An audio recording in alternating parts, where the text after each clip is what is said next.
La trágica y misteriosa muerte de Alí I, el cantor del pueblo. Lo que nunca nos contaron. Nadie investigó, nadie preguntó. Y el Estado, que tenía todas las razones del mundo para querer a este hombre en silencio, cerró el caso en pocas horas. Accidente de tránsito, nada más. Este hombre se llamaba Alí I. Era el artista más censurado de Venezuela. Había sido arrestado por la policía política de su propio país. Había sido vetado por 2 gobiernos.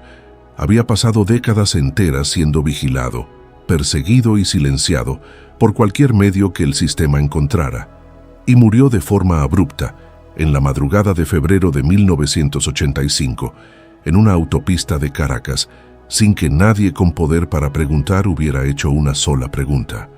41 años después, las preguntas siguen sin respuesta. Y es exactamente por eso que este video existe. La autopista Vallecoche, Caracas. Madrugada del 16 de febrero de 1985. El asfalto casi desierto. Los pocos faros que cruzaban la noche. Y un hombre que salía de una sesión de grabación, la última canción todavía caliente en el estudio, el próximo álbum a la mitad, los compromisos de los meses siguientes todos agendados. Entró al carro, encendió el motor y la autopista hizo en segundos lo que décadas de censura y persecución no habían podido hacer. El cuerpo tuvo que ser identificado por un amigo en la morgue. Estaba irreconocible. El Estado cerró el caso antes de que saliera el sol, y la pregunta que ningún gobierno quiso responder quedó suspendida en el aire, donde permanece hasta hoy. ¿Aquello fue un accidente o el silenciamiento más eficiente que el poder jamás ejecutó contra un artista en toda la historia de Venezuela? Esta es la historia que nunca te contaron, y empieza ahora. Y si todavía no te has suscrito al canal, hazlo ahora. Presiona el botón de suscripción y activa la campanita. Aquí hay investigación. Cada video que lanzamos, vas a ser el primero en saberlo. Quédate conmigo hasta el final, porque lo que viene te va a sorprender. Para entender el peso de lo que ocurrió esa madrugada, hay que reconstruir la escena con el cuidado que el Estado nunca tuvo. Alí.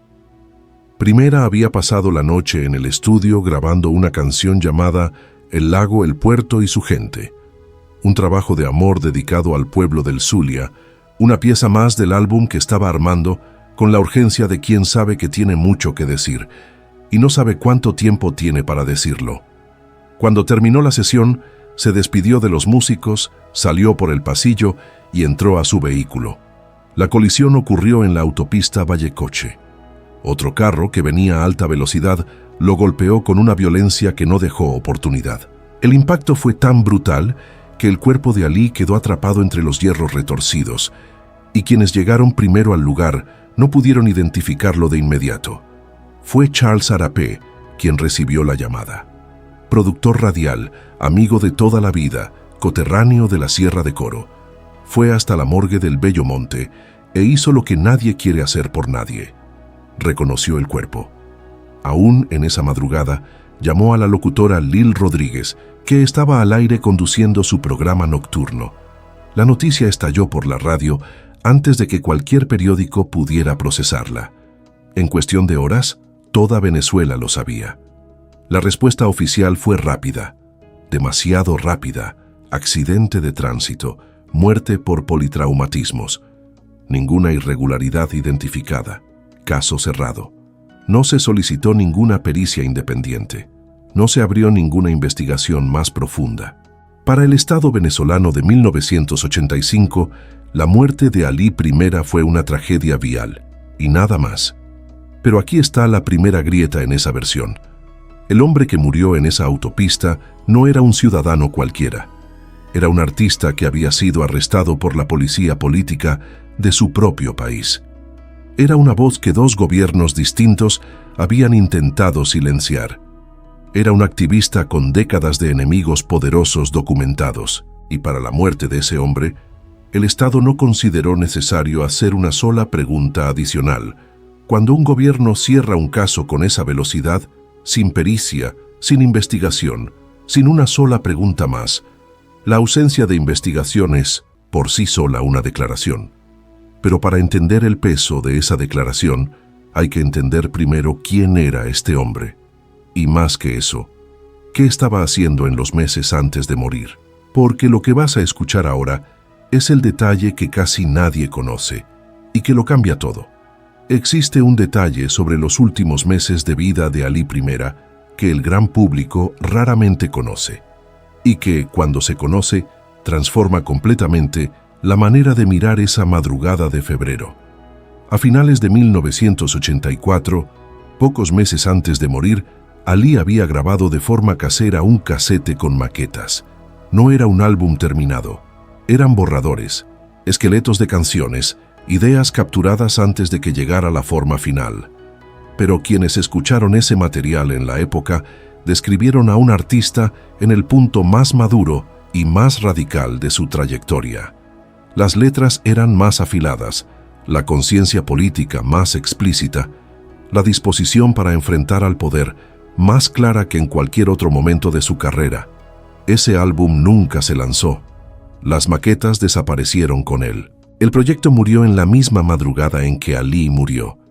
Y la canción que estaba grabando justamente en la noche de su muerte, el lago, el puerto y su gente, iba a ser parte de ese trabajo.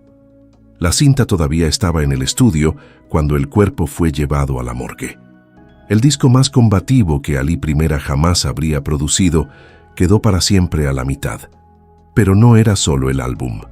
En los meses anteriores a la muerte, personas cercanas describían a un Alí acelerado, con compromisos agendados, con proyectos abiertos, con la energía de quien está al comienzo de un ciclo, no al final. Estaba programado para una serie de presentaciones en los meses siguientes, en contextos políticamente sensibles, frente a públicos que el poder prefería que no se organizaran. En otras palabras, en el momento en que Alí I murió, no estaba en declive. Estaba en su punto más alto. Estaba más amenazante para el sistema que en cualquier otro momento de su vida. Y es frente a ese hecho que la pregunta se vuelve imposible de ignorar. Cuando un hombre está en el momento más peligroso de su trayectoria para quienes están en el poder y muere de repente, la palabra coincidencia empieza a pesar mucho. Para entender por qué la muerte de Alí I levantó mucho más que preguntas sobre el tráfico, hay que entender quién era este hombre. Y más que eso, qué había hecho para acumular tantos enemigos tan poderosos a lo largo de décadas. Nació el 31 de octubre de 1941, en la ciudad de Coro, en el estado Falcón, en el extremo noroccidental de Venezuela. Fue bautizado como Eli Rafael I Rosell, nombre largo para un niño sencillo, hijo de familia humilde, en un país que se enriquecía a la velocidad del petróleo, pero distribuía esa riqueza con cuentagotas. El apodo Alí vino de sus abuelos árabes, y se quedó para siempre, porque combinaba con todo lo que él sería, algo que no cabía en los moldes, algo que el sistema no había previsto y no sabría cómo contener. Con 3 años de edad, perdió a su padre. Antonio I murió de forma absurda. Bala perdida en un tiroteo durante una fuga de prisioneros en la ciudad de Coro. Una muerte sin sentido, de esas que la pobreza y el descuido producen con naturalidad brutal. La familia quedó sola. La madre Carmen Adela, los hijos y la necesidad que no espera a que nadie crezca. Alí creció en la península de Paraguaná. Limpió zapatos, lavó carros, hizo lo que tenía que hacer para que la familia no se hundiera. La pobreza no fue un escenario de fondo en la historia de Alí I, fue la materia prima. Cada rebusque, cada noche de privación, cada mañana sin saber qué habría para comer, todo quedó grabado en él. Y ninguna universidad del mundo podría borrarlo, ni tendría que intentarlo, porque fue exactamente esa pobreza vivida en carne propia la que hizo de Alí el único artista capaz de cantar sobre ella sin parecer que estaba describiendo la vida de otros. En 1960, la familia se mudó a Caracas.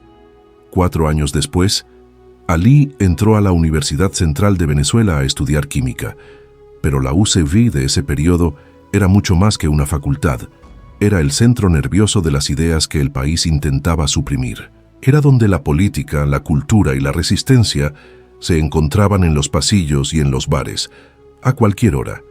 Y fue allí donde Alí entendió, con la claridad de quien encuentra lo que buscaba, sin saber que lo buscaba, que la ecuación más urgente no era la de la química, era la del poder, era la del silencio forzado, era la de un país que tenía petróleo suficiente para todos y miseria suficiente para muchos.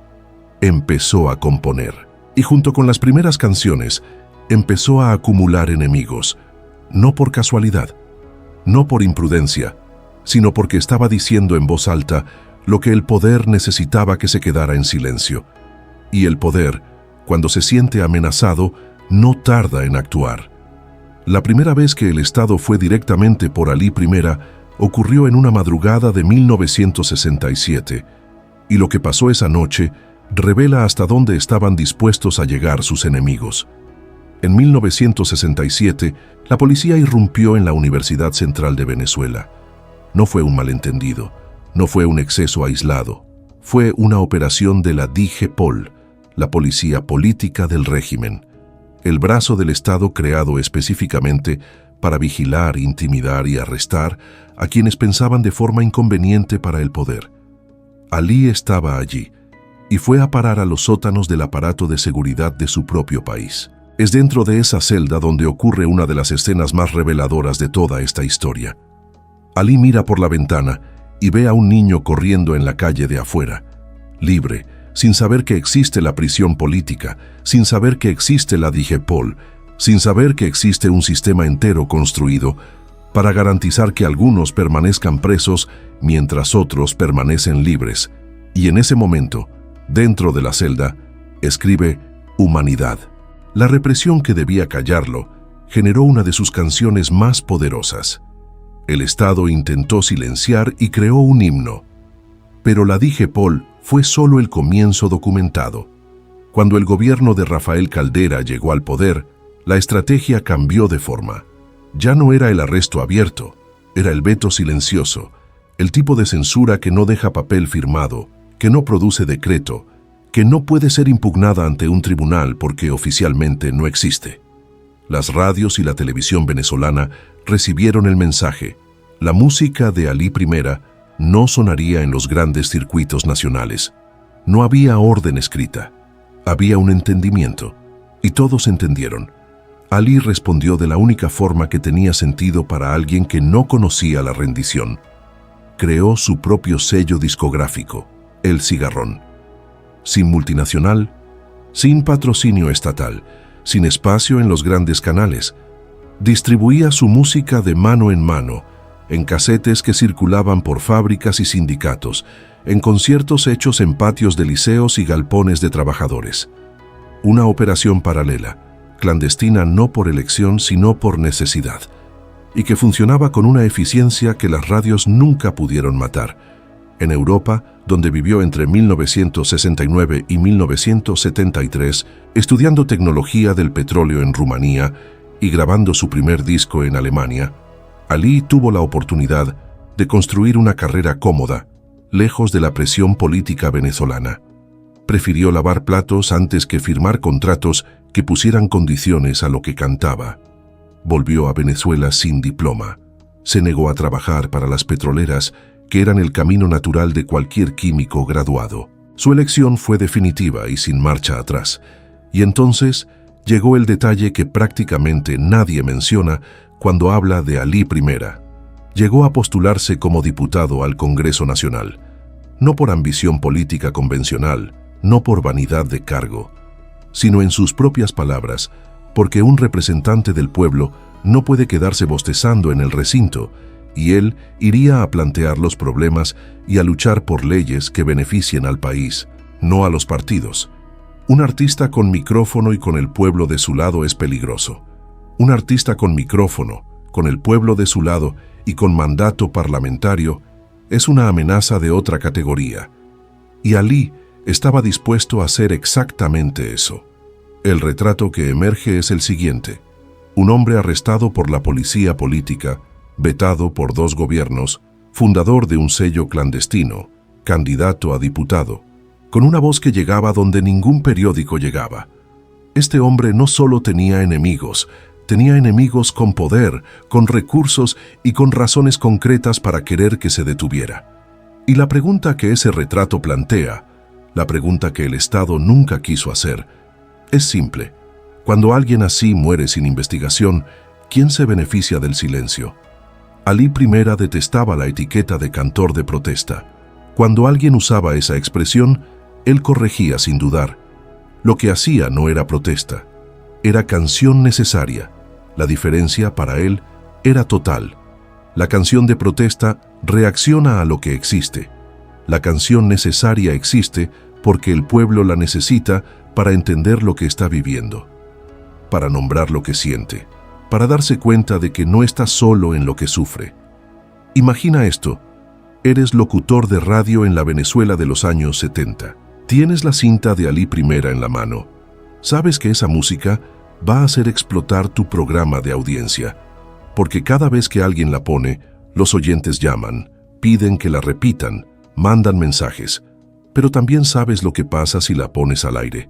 La llamada discreta de la emisora, la conversación de pasillo con el director, la sugerencia que no es sugerencia, es una orden sin papel firmado.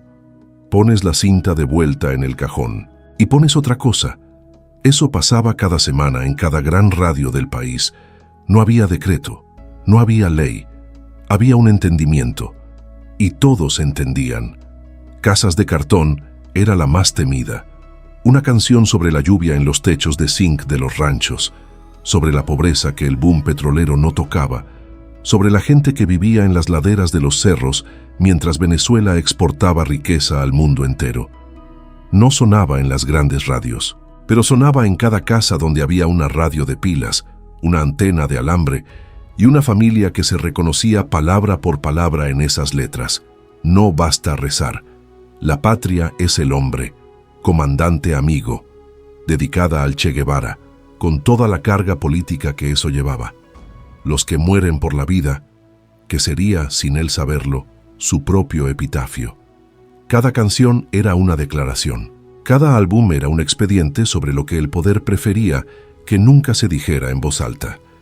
La paradoja cruel de la censura es que anuncia lo que intenta esconder. Cuanto más lo silenciaban, más quería oírlo el pueblo.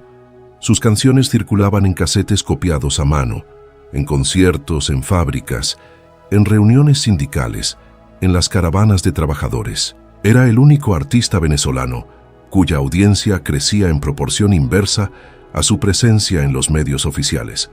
Y eso era algo mucho más aterrador para el poder que cualquier artista que sonara en las radios, porque Alí no necesitaba del sistema para llegar al pueblo. Y ese tipo de independencia, el poder nunca sabe muy bien cómo combatirla. Alí no necesitaba del sistema para llegar al pueblo, y el pueblo no necesitaba del sistema para encontrarlo. Ese tipo de independencia es la pesadilla de cualquier poder que funciona a través del control de la información. Y es exactamente por eso que cuando entiendes lo que Alí estaba produciendo en los meses finales de su vida, la madrugada del 16 de febrero adquiere un peso que el informe oficial nunca va a poder explicar. 4 días antes de morir, Alí I cantó por última vez en público. Era el 12 de febrero de 1985, en Maracaibo, en la Plaza de la Victoria, frente al busto de José Félix Rivas.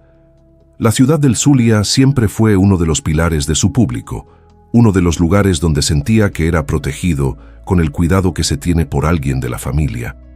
Quienes estaban allí esa tarde describirían después, con esa precisión dolorosa que la memoria guarda cuando sabe que es la última vez, cada detalle de su apariencia. La camisa roja de siempre, la barba entrecana, las cadenas de plata con el rostro de Jesús en el cuello. Alí cantó. El pueblo cantó junto, y nadie sabía que se estaba despidiendo. En los días siguientes, estaba acelerado con el trabajo. El casete con las maquetas del nuevo álbum estaba avanzado. La lista de canciones iba creciendo. Había compromisos agendados para los próximos meses. Presentaciones, grabaciones, proyectos que requerían energía de comienzo, no de final. Quien lo veía en esa época no veía a un hombre llegando al fin de algo. Veía a un hombre en medio de todo, En la noche del 15 al 16 de febrero, entró al estudio por última vez. La canción de esa noche era El lago, el puerto y su gente, un trabajo de amor, un homenaje al pueblo que llevaba dentro desde los tiempos de Maracaibo. Grabó, escuchó, aprobó y salió por el pasillo con la ligereza de quien acaba de hacer algo que vale la pena.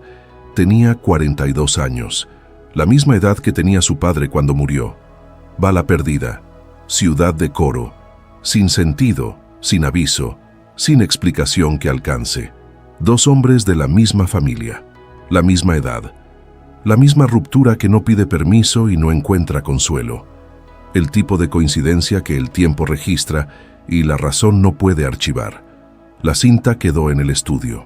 El motor del carro se encendió y la autopista Vallecoche hizo en segundos lo que décadas de censura, arrestos y vetos no habían podido hacer.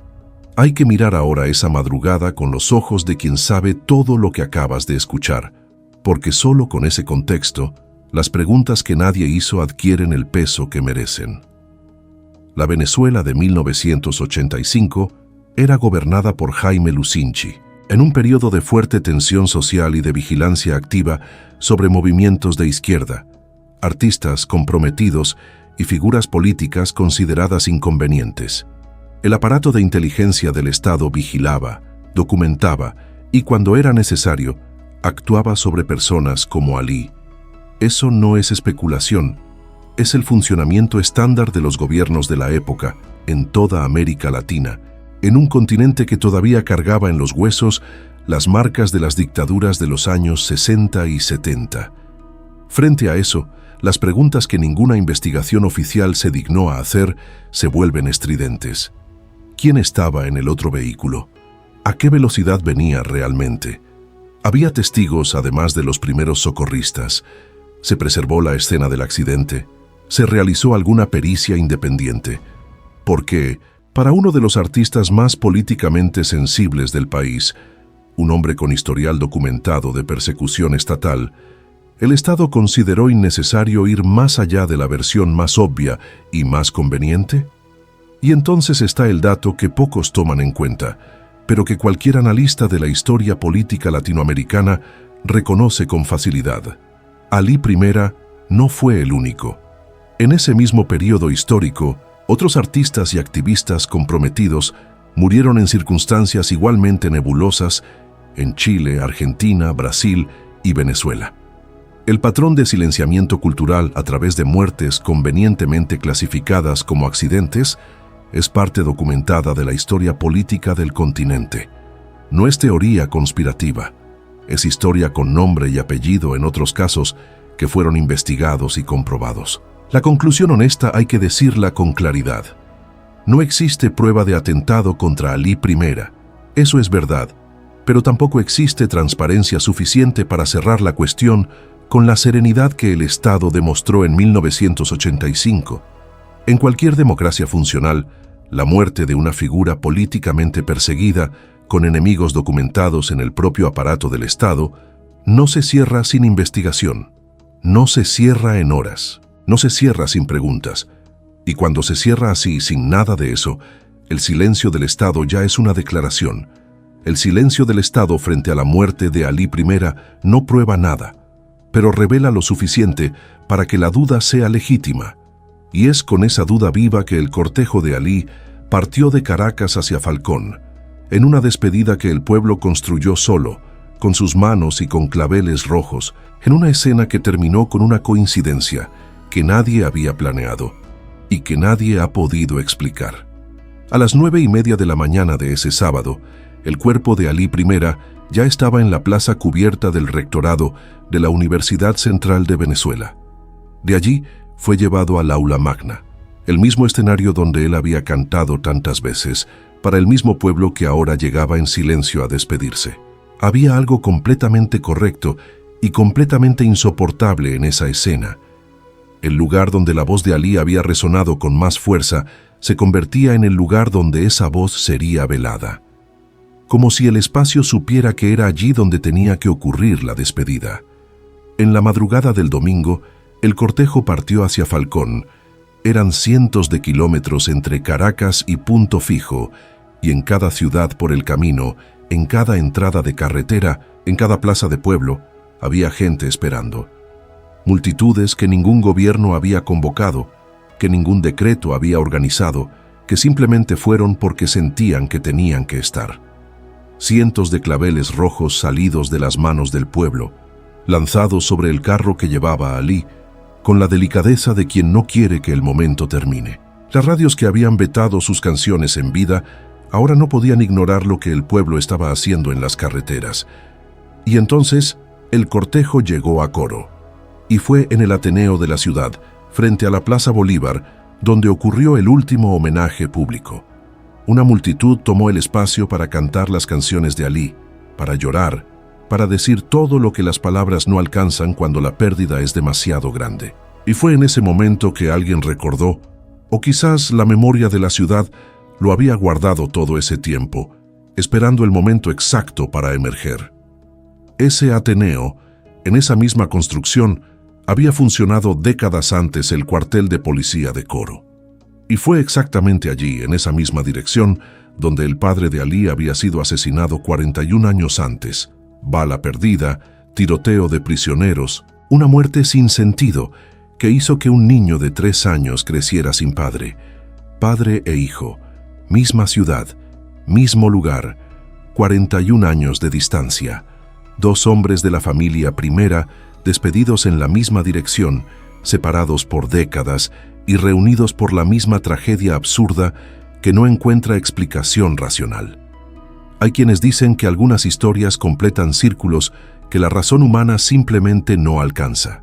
Hay quienes prefieren no pensar en eso, pero la coincidencia está ahí, documentada, innegable, y ese día en Coro, frente al Ateneo, el pueblo que lloraba a Alí también lloraba, sin saberlo, al niño de 3 años que había perdido a su padre en ese mismo lugar. Padre e hijo. Mismo lugar, 41 años de distancia. Hay historias que la razón no alcanza, y hay canales que se niegan a simplificar lo que es complejo. Si quieres seguir recibiendo historias investigadas con este cuidado, suscríbete ahora y activa la campana. Lo que viene a continuación es lo que el poder no previó, lo que pasa cuando intentas silenciar una voz y ella crece más grande que tú. Hay una ironía enorme y casi poética en lo que pasó después de la muerte de Alí I, y revela mejor que cualquier argumento la dimensión del fracaso de todo lo que el poder había intentado hacer contra él. Las canciones que las radios se negaban a poner en vida empezaron a sonar en todas partes justo después de la muerte. El pueblo lo hizo solo, espontáneamente, lo que 2 décadas de censura habían impedido que el sistema hiciera, sin decreto, sin permiso, sin espacio en los grandes circuitos. Las canciones de Alí inundaron las casas, las plazas, las fábricas, los bares, como si la muerte hubiera roto la última barrera que el poder había logrado mantener. Y entonces, la historia continuó, de una forma que Alí no vivió para ver, pero que de alguna manera ya había previsto en verso. Su canto acompañó el Caracazo de 1989, la explosión popular que sacudió a Venezuela y le mostró al mundo que la paciencia del pueblo tiene límite. Acompañó las rebeliones de 1992, acompañó la llegada de Hugo Chávez al poder en 1999, cuando el propio Chávez visitó la casa del cantautor y escribió en una pared: Alí, tu canto siempre fue arma para la lucha, tu ejemplo y tu guitarra van grabados en nuestras banderas.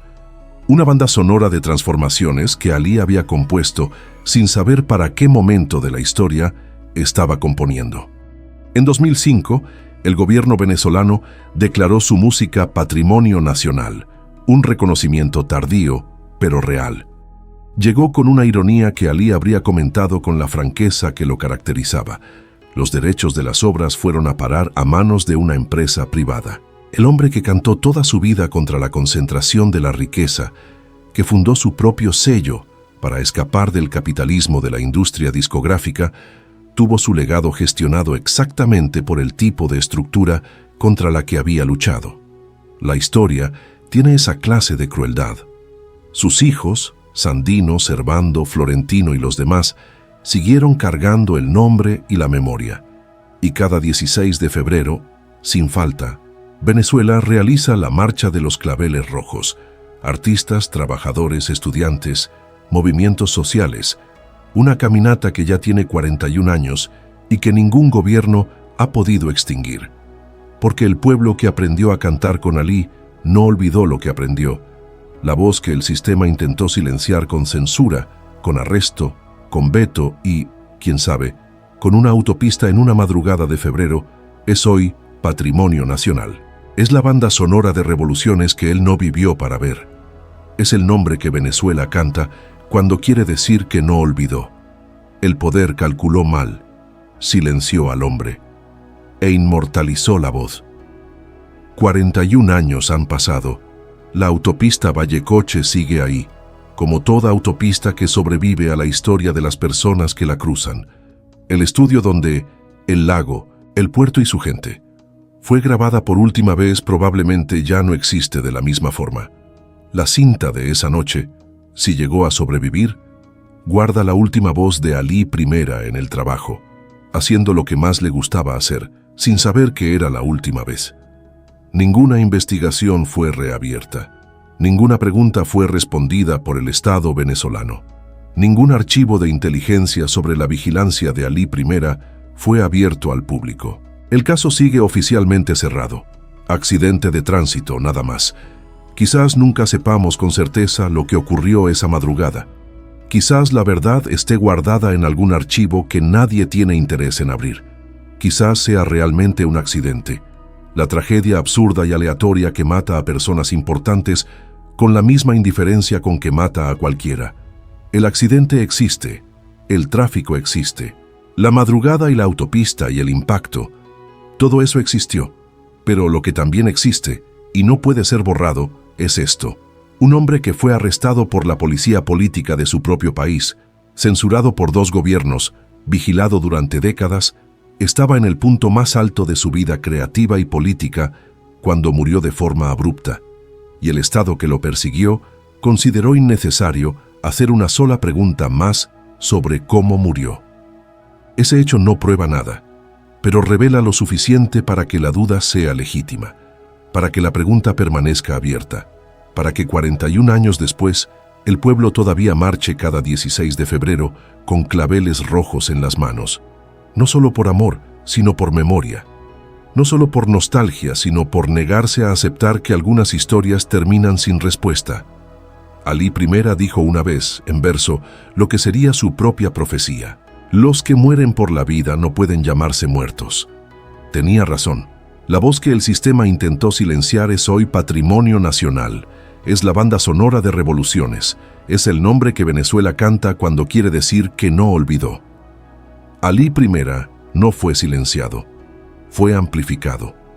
Y la historia que el poder quería que quedara enterrada en esa autopista está aquí, contada, investigada, y ahora en tus manos para que tú decidas qué hacer con ella.